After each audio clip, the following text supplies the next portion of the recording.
Hey Jinx, I need you to find the sound effect for Jinx.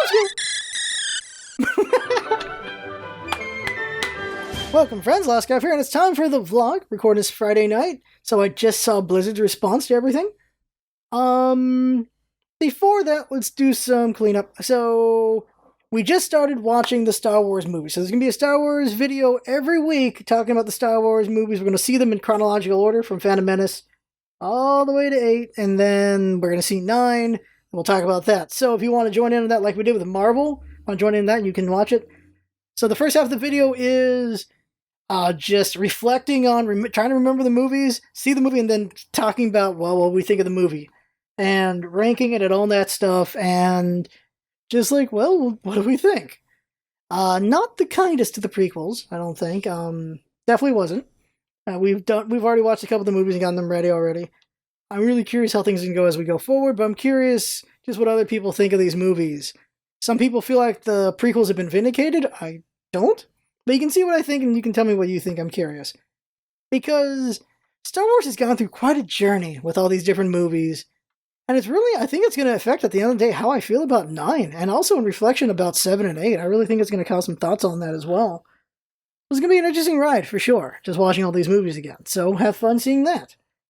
And joining in on that. Other things with the channel, just steady she goes. LPs are going. They're still going. I forgot to mention this before. Oh, right.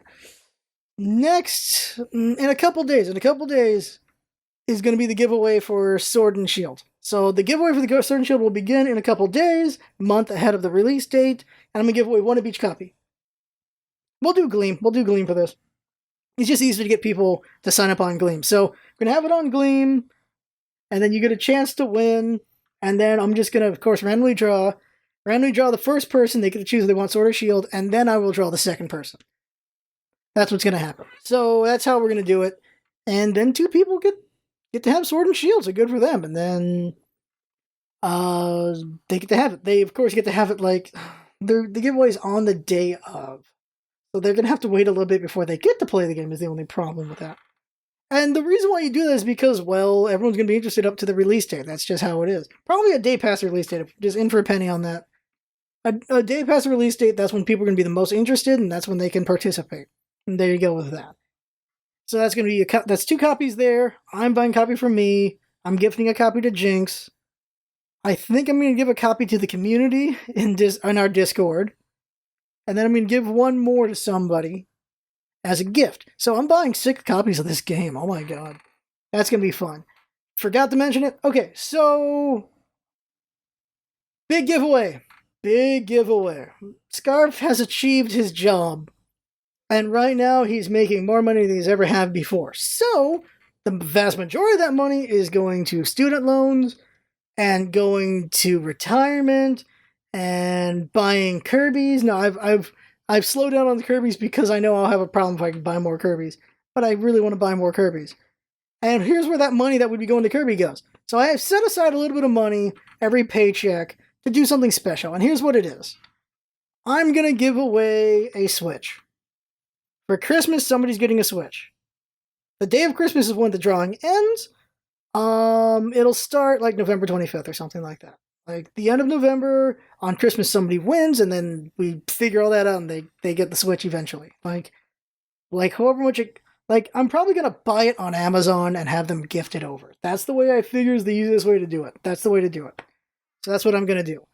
And so however long Amazon takes to give it, that's how long it's going to take them to get the Switch. And so someone wins a Switch. But if somebody who wins doesn't want a Switch, and they want, was it like 6 games? So like 6, there we go, 6 Switch games instead because they already own a Switch, then they will do that instead. That could be a cool thing right there. Kirby show. That's what we're going to do. Bunch of giveaways coming up. I'll mention them again next time as well. Because I want to be generous to the community. Now, the thing about the Switch one is I am debating whether or not it's only going to be for the Discord and anyone who's paying attention on the vlog. That's it. I might not mention it on Twitter at all. I'm debating that if I'm going to make it a Twitter thing so everyone has a chance, or only the community has a chance. That's the debate I'm making right now, and I'm not sure. Because I could just give back to the community. You guys have been here for literally years. Actually, as of next week, it will be you. Some of you have been here for, let me find it, 6 years. Oh, that hurts. All right, so 2015 is when we got a five south. I can't say it. 5,000th sub was in 2015. We hit 1 million views on the 6th of June in 2015. We hit 10K subs in a year. We made 5,000 more. Oh my god. We got, let's see here. We got 100,000 views on Twitch in 2018. Oh my god, just a couple days short of last. So last year, in 5 days, so almost last year, 100,000 views on Twitch. We got our sub button in 2017, the end of June.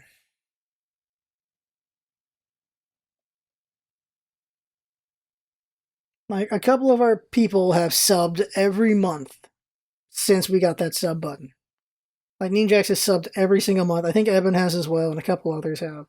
We have a very dedicated little base. I'm getting nostalgic. Say that for next month. I mean, next week. Next week is the actual anniversary, the actual 6-year anniversary. So yeah, Switch giveaway. I just don't know if it's gonna be just for the crew or everybody. Maybe I'll let the crew decide what they think. Should it be for everyone, or do they want to have a bit higher chance for themselves, or give everyone a chance? That'll be up to them, maybe. Maybe I'll do that. They say, okay, we're doing the reflection now. They say live life without regrets. Doesn't make any sense, because a life without regrets means a very safe life.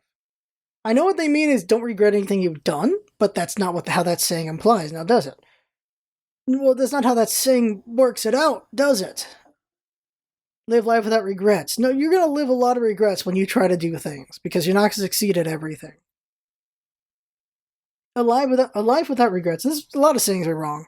A life without regrets is one that doesn't do anything, because you don't have anything you can regret. I regret, of course, blowing that. I just have no taste for Smite anymore. I can't play it. I just can't play it. At all. I've considered, I'm like, no, I can't. I just can't play it. I know I can't. I know it inside I can't. I got completely burnt out on it to the worst degree. I got fully burnt on it. You ever see Age of Ultron? You know when he gets burned out of the internet? That's what happened to me. He's completely locked out from that burn. And that's what happened. I just can't play it. I'm enjoying TFT enough to the point that I'm treating it like Smite a little bit. Not in the competitive way, but in the I just really want to know everything kind of way. That's how I feel about TFT. Wonder where it would have been if I didn't. You can't do that. You can't think what ifs. You can't think hypotheticals because, well, that's just not what you're dealing with, and you're dealing with plenty anyway. This is a thing that I think. Let's personal scarf time. Here's the thing I think. Hypotheticals can really mess you up, and it's an interesting thing to do. Hypotheticals, ethical questions, and all that stuff. But sometimes you don't have the time for that. Sometimes it's a waste of time. Because those are situations you may never ever be in. It's not worth putting your head in that space because it could be a stressful question. And all of that stuff. This kind of comes from just having a girlfriend who did a lot of hypotheticals and what ifs, and I did a lot of them back with her, and those were actually just really stressful questions to ask, and they just made things even worse, honestly. There's questions you don't need to ask because they're things that you're never going to encounter. It's like asking, like, how would I survive on a desert island? Or someone said, you wouldn't survive on a desert island. And the response to this, bitch, I'm never going to be in a deserted island because I don't fly over anything. Or I don't do whatever things would get me in those situations. Thinking about it, I have like a military uncle, and he's like, one of his put-downs to different members of the family, he's like, you wouldn't survive in this dire situation, that dire situation. It's like, bitch, I'm never going to be in that dire situation. There's nothing I can do that will cause that dire situation you want to set up here all randomly like. Unless you kidnap me and put me on a deserted island because you're a dick. Like, that's the only way. It's good to be healthy. It's good to be capable. But there's some stupidity that you can have on top of that. The same uncle, though, is he's fully prepared for a civil war, which is one of the dumbest things. The question I want to ask, because it's more tangible, and we're getting to it this late into the vlog, so I can stop reflecting on my failures. I feel like me and Jinx have gotten so much stronger in content making, but we just don't have anyone's attention, and I don't. It's always the same thing. We just suck at advertising, and that I can't keep letting that be an excuse. It's been an excuse for maybe 2 years, and I gotta just do better at it. At the end of the day. And forget that ethical question. Let's just talk about the damn channel. Okay, so I want to talk about Blizzard and all that stuff. I'll just give my opinion. Forget questions. We've talked about it plenty in Discord. You can go to Discord and have a conversation about that if you want. Be respectful, of course. We've been respectful. A bunch of us talked about it, and it was thankfully quite respectful. I have groomed my community enough that no one's screaming at each other, which I'm happy with. That wasn't how it was back in the day. There was a time when I wasn't paying enough attention to my Discord, and some members were bullying other members. And I didn't notice. I remember that now. That was happening, and I didn't notice because I wasn't really paying attention to my Discord. I was busy making content. And then it went too far. And I did a bunch of bannings to save that situation. It wasn't right. It wasn't okay. It was really shitty. They thought it was hilarious. It's not okay to bully each other. So I cleaned up that situation. And anytime anything shows a hint of it, I stomp the crap out of that situation. My Discord's my domain. And I'm not going to let anyone mistreat each other in my domain. And so I've pruned it quite a bit. And so, because of that, I've maintained, thankfully, respectful conversation people. I'm not scared of me banning them, because I don't just ban people. There's only one rule in my Discord. Don't be a dick, and it ain't hard to do that. It ain't hard to do that at all. Things can get heated, things can get a little mean, but you don't be a dick. That's it. You take back anything when you go too far. You gotta take it back. You step it back. You walk it back. You don't walk it back, you ain't gonna be around. You can stick to your morals, that's one thing, but you don't have to be a dick about it. That's what I want to talk about. Okay, so next year. So this year, we did a bunch of LPs. We did too many LPs, to the point that, oh my god, we're stuck in 2 very long LPs. And they're still going, and we just didn't have time to do any special projects. We wanted to do a bunch of special projects this year, and we didn't get to do much of that. It was just too much on the LPs. I love LPs, but we've gone too far. I went too far on the LPs, so we need to figure out how we're going to do it differently. So next year, tentatively, I think that's the right word, the plan is just maybe 1 LP at a time. And I just go through that LP. That's it, just go through it. The problem is there's just so many great games that are showing up at the same time, and it makes it very hard, but we have to do that. The idea is we did all these LPs at the same time to try to be relevant, so we can do all these things when they come up, when they're relevant. But some of these LPs get long, and then they just are still going long after the release date. I think we just have to choose our battles. That's it. We just have to pick our battles so that we can actually do projects. And then everything extra, they can go on the side channel. If I really want them covered, they go on the side channel. Or maybe I just play it and record all that stuff, and then later on put it all on the side channel. Way past when it's relevant, but because it's entertaining, still goes up there. As it stands right now, the main channel is 3 LPs, the vlogs, one-shots when they come up, Scar plays when they come up, special projects when they come up, if they're little things, and now here's the special project, the Star Wars thing. Jinx does a lot of work on the main channel. Side channel is daily TFT. Eventually we put all the Kirby stuff on there. It was daily Magic the Gathering when I was enjoying that. I'm not enjoying that anymore. You know what got me back into Magic the Gathering arena? Is if they did make the gingerbread widow. If that was a card, I would have came back because I would have loved that card. That was an amazing video, the gingerbread story. So the idea for next year, Pokemon's going to be the last LP of the year. But the idea for next year is 1 LP at a time, One-shots when they come up, Scar plays go on the side channel, unless they're just amazing, they go on the main channel. I'm going to be way more quality control on the indies. Extremely more quality control. They have to be really, really good for the one-shots. I'm not going to just show them, unless it's Scarface, and I'll just show them they'll go on the side channel. The side channel's not going to be a dumping ground, though. It's still going to have quality to it, but it's going to be a different kind of quality because it's going to be me working on that. So, 1LP, vlog, special projects, one-shots. Really good Scarface if they come up. And that should be it. Those 5 things. Special projects, of course, are nebulous, because that could be a lot of ideas right there. Making sure I just said all this correctly. LP, one-shots, Scarf plays, special projects, and vlog. Yeah, those 5 things. That's it. Those 5 things. And the special projects can be all these sorts of things. Hopefully, if we do it right, they can really free up time for Jinx to do finally do the abridge we want to do. Side channel will be my domain, where it'll be LPs and TFT until I get, hopefully, never tired of TFT. I'm really enjoying it. I really like TFT. I think there's enough room in there that there's the set meta, but you can also do some things around it and win, and I'm enjoying it in that way. Maybe ranked will get too stagnated in meta, but casual will not, so there's always casual to do. That's kind of the reason why I enjoyed casual over ranked, even in Smite, because there's always that set meta. If you don't do that, then you just can't do as much, and that gets boring. That's why casual's more fun, because everyone can do a lot more things. That might happen with TFT as well, but right now I'm playing a lot of ranked.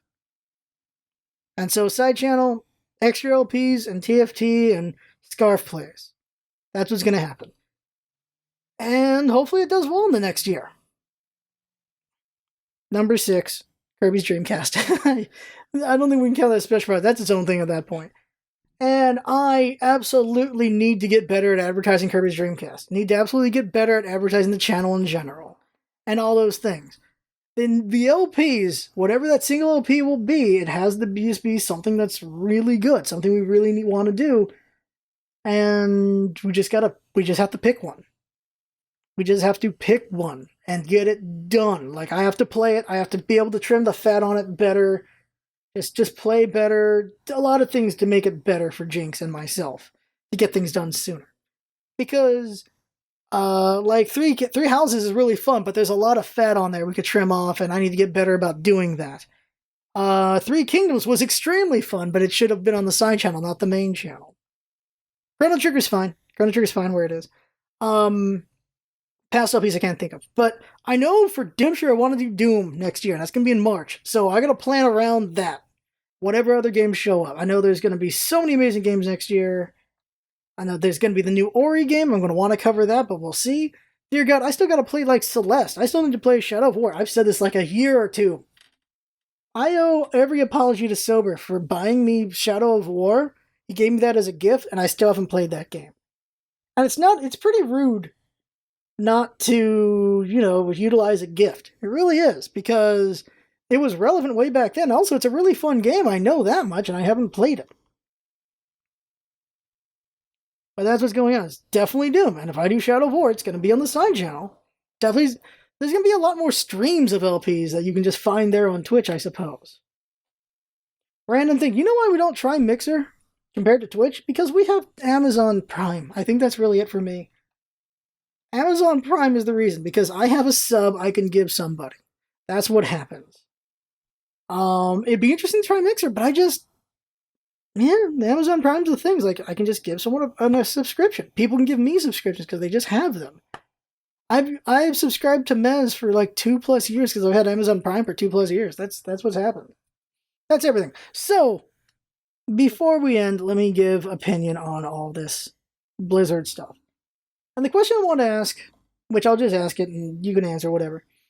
Not whatever, you can answer it.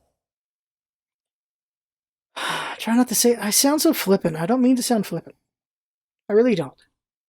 Everyone's got their opinions. I don't know if anyone's anti-Hong Kong.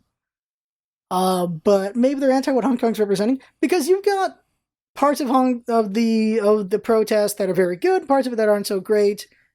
And it's becoming a big mess. So the protests themselves, you might not be a big fan of them, or you might be all for them. It really depends. But what they're working for is, of course, a good thing. They want to be independent from China. They don't want to deal with China, but I don't know how they can be, how they can pull that off, considering Hong Kong ain't that big, and the world stage is too scared of China. Let's talk about that. The moral question is, really, it's how far should you go with this boycott of Blizzard, or just the boycott of China in a way?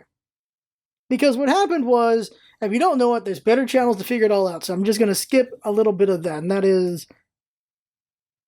some people did some things, they got punished for it, because they were pro-Hong Kong, and Blizzard came down on them hard. Too hard. Extremely hard. Because they came on them so hard, everyone's pissed. A lot of Blizzard people are pissed. Like, people in Blizzard, people who are fans of Blizzard, me, I'm not happy about it either. And the boycott's happening. Now, what happened there, and that's just the whole freedom of speech conversation right there, is what happened was Blitzchung, he wins a championship in Taiwan, in Taipei, and he says, how was it? Liberate Hong Kong, revolution of our age. That's what he says. And the thing is, the two casters that were there, they were hiding before he even said anything, because they had an inkling as to what he was going to say. And then he says it, and then all three of them get in trouble. The two casters get fired, and then he gets banned for a year, and they take away his prize money. That's extremely dick, taking away his prize money. And then Blizzard comes back, like today, this Friday, they come back and say, okay, we were too harsh. 6 months for the casters, 6 months for Blitzchung. I don't know about the money, I didn't read that. I don't think I read anything about the money. If I did, then I missed it. Blizzard did say it's not because he said anti-Chinese stuff, it's because he was being political. Which is bullshit. I made the weirdest face I could for when I said that, just on purpose. That's bullshit. That's some bullshit. That's straight up grade A bullshit. It really is, because it is because of China. We all know it is. Don't be bullshitting us. Don't be lying. They tried to be neutral, but what the hell are you talking about? Don't be lying, baby. Don't be lying. I'd be lying on purpose like that. They should have been punished. Easily, that's the easy thing to say. They should have been punished, but they got punished too hard. And that's why this all happened. There definitely should have been some punishment. I'd say just even like 3 months is fine. Like 1 year? Jesus Christ. Taking away his money? He earned that when he won. Jesus Christ. The casters knew something was coming. And I'm fine with them doing what they did. They let him talk. Because you let the champ talk. You let them say whatever they're going to say. You're not always going to be happy with what they say. You're not always going to agree with what they say. One of these days, there's going to be a champ who's going to say something pro-Trump or just anti-whatever thing. They could say something awful. And that will stand, and then they'll get in trouble for that. Like, for saying things political, they should be allowed to say something political, and then we see what the repercussions are after. I don't want to see this censorship like it's happening. Everyone's scared of China because China's got too much damn money. It's very frustrating, because the same thing's happening to the NBA. The NBA is putting a lot of people in no-win situations over there. It's extremely frustrating. It's just getting worse, and it's going to get a lot worse. I think the Blizzard thing might get worse. It might blow over, because only so many people were boycotting Blizzard. We're done. I think we are. I will debate a little bit more on StarCraft, because it was more for Carbot than Blizzard, really, so I gotta debate that. We did the StarCraft LP because it was Carbot's skin for it. That's what I cared about. That's why we've been playing it. So I don't know. Is it supporting Blizzard to play that, or is it supporting Carbot? I don't know. And like I said, the more question is how far is too far, not far enough, anything like that. Because Blizzard's just a tip of this. The NBA is doing the same thing, where they're doing a lot of bowing down to China as well. A bunch of companies have bowed down to China. A bunch of them have. It's extremely frustrating. Because they should not be beholden to China. They should not be beholden to anybody. A company should do what is right at the end of the day. But they don't always, because the money, the bottom line, that's what's most important. And so, well, crap. A thing is, you can be anti-Chinese government, not be anti-Chinese people. Because the problem is, I'm seeing people starting to blur that line a little bit, which is effing wrong, is the whole belief that if you're anti-China, if you're boycotting Blizzard, that means you hate Chinese people. It doesn't make any goddamn sense to me. That's not what's happening here. That's not what's happening here at all. That's obfuscating what's going on. I think that's the right word. It sounds like the right word to me. It's just muddying the water. Because, like I'm saying, where's the line? Because if you're 100% anti-China, then a lot of people who are playing Hearthstone, they jump to TFT, and they're owned by Tencent, which is not that great. Tencent's not great. Tencent sucks. We all know that. But Tencent has their hands in extremely many soups. Tencent is everywhere. And the question is, do you draw the line there or not? Do you just go like, do you also boycott everything Tencent or not? Because if you do, then you miss out on a lot of things. And for me, it's just, this is Blizzard making their big mistake. So I'm after Blizzard. I'm also after NBA as well. But plenty of companies have effed up and bowed down to China. So I don't know. TFT, Riot, League of Legends, all that, that's already been China this whole time. China owns 100% of League of Legends. And that's the question I've been asking myself: is it okay to play TFT while being while boycotting? I'm getting tied up here. While boycotting Blizzard, and there are going to be people who say yes, and there's going to be people who say no. Well, for me, I feel like Blizzard's the battle right now. Blizzard's the one to slap right now. But the thing is, there's a lot of companies that should get slapped for bowing down to China. So I don't know. At the end of the day, the line I draw is at Blizzard. It's at NBA. It's not at Riot. It's at that. That's where I draw the line right now. But there's plenty of companies that, and I don't use those companies that have bowed down to China. I think Blizzard's like the main one I use that bowed down to China. I don't watch the NBA. I don't shop the Gap. I don't, whatever airline it was, I know I don't use them. Plenty of companies that have bowed down to China that I don't use. This is the one where it's finally personal. Blizzard. And yeah, I don't want to do anything with Blizzard. I've deleted Overwatch, deleted StarCraft 2, I've deleted all the other things. What are they called? HOTS. I've had HOTS on my computer forever. I've deleted so many things from Blizzard. All that's left is StarCraft 1 because of Cardbot with the cartoon version of the game. I don't know. I don't know anything beyond that I can do. But that's the vlog. That's what I'm thinking right now. That's where I'm at, and those are the giveaways and things with the channel and all that stuff. Just hit me like a ton of bricks knowing that we hit 10,000 3 years ago, and we've just still been there. You think my disappointment would spur me to do better, and it really should. So maybe it will this time. Maybe it will. Because I want to do better. But that's the vlog. I had fun. Hope you've been watching and listening, and that's what it's all about, isn't it? Having fun. Thanks for coming by, and see you next time.